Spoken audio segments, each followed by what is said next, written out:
Баршаға сәлем достар, сіздермен Сұлтанов Фильмс. Бүгін Қанда Санта атты киноға шолу жасаймын. Ал ендеше шолуды бастайық. Барлығы белгісіз бір қыстақтағы шайқастан басталды. Бұл кезде уақыт 1492 жылғы желтоқсанның 5-і еді. Санта бастаған банда мүшелеріне қыстақ тұрғындары енді сендердің зорлықтарыңа төзбейміз деген ұранмен қарсы шықты. Тұрғындар жеңіп, жауыз аяз аты бастаған банда жойылды. Солай арада біршама уақыт өтті. Ал қыстақ тұрғындары дәл осы 5 желтоқсанды мереке ретінде тойлап жүрді. Бұл жайт халық арасында тараса да, болған жайтқа үлкендер сенбейді. Тек мереке қарсаңында балаларын жоқ аяз атаға алдандырып, оны жақсы адам ретінде көрсетті. Уақыт 1962 жылға келді.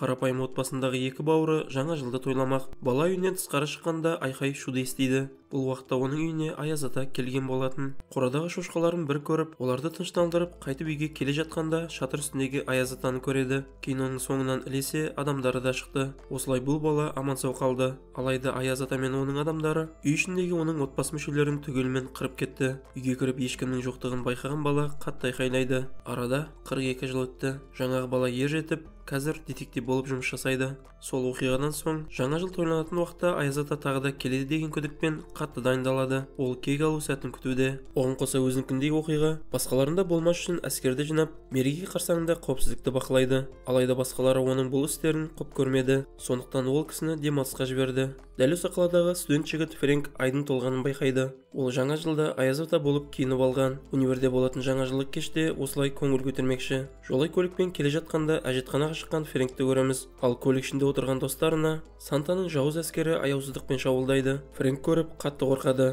Ол аяз атаның бір адаммен шайқасып, оны жеңді. Кейін көлікке мініп, қала орталығына дейін жүріп, олардан құтылды. Алайда оны полиция досы мен қызының өлімі үшін тұтқын қалды. Айта кетсек, Фрэнктің қызын да осы аяз атаның адамдары өлтіріп кеткен. Қамауға алынған Фрэнкпен тергеу жұмыстары жүргізіле бастады. Алайда жігіт басына өткеннің барлығын айтып беріп жатса да, ешкім оның әңгімесіне сенбейді. Полиция көлігімен оны түрмеге апара жатқанда, полиция қызметкері шатырда шауып жүрген аяз ата мен оның жылқысын көрді. Осылай оған оқ жаудыра бастады. Атқан оқтың біреуі аяз атаның атына тиіп, ол көліктің үстіне құлады. Осыдан көлік ішіндегі полицейлер қаза тапты. Ал көліктен қашып шығуға тырысқан Фрэнкке аяз ата шабуылдайды. Осы сәтте оны Говард құтқарып қалды. Солай баланы өз қайығына жайғастырды. Говард жігітпен жақын әңгімелесіп, бұл жауыз аяз атаны 30 жылдай танитынын айтады. Оқиғаның барлығы 1962 жылғы күннен басталған. Сол түні өлтірілген тек Говардтың отбасы ғана емес, әр елден 300 отбасы қаза тапқан болатын. Говард мұны сәйкестік деп ойламайды. Оған қоса бұл іске билік өкілдерінің де қатысы бар деп санайды. Ал қазірге ол үшін құнды ақпарат аяз ата мен оның адамдарына қарсы күресте ең басты құрал от екен. Ал оларды түбегейлі құрту үшін жарылыс жасау керек. Говардтың қайығында жарылғыш зат бар. Соның арқасында алдағы уақытта сол кемені жаруды жоспарлап отыр. Суда келе жатқан екеуіне теңізшілер кездесті. Олар Говардтың қайығын тінту барысында жарылғыш затты тапты. Сондықтан оларды тұтқын қалды. Кешке сол түні аяз ата мен оның бандасы полицияға шабуылдады. Бандамен шайқасу салдарынан жараланған адамдардың ішінде Говард те бар еді. Фрэнк фейерверктің арқасында қайықты басқарып, ондағы жарылыс затпен бірге оны полиция мінген кемеге соғады. Нәтижесінде барлық кеме ішіндегілер мен аяз ата да осы жарылыстың арқасында жойылады. Ертесі күні жарылысты әлем білді десек те болады. Барша бұқаралық ақпарат құралдарында жарылыс пен дәл осындай жаңа жыл қарсаңында орын алған қанды оқиғалар жайлы ақпараттар шыға келді. Ал ауруханада жарылы күйінде жатқан Фрэнкке билік өкілі келді.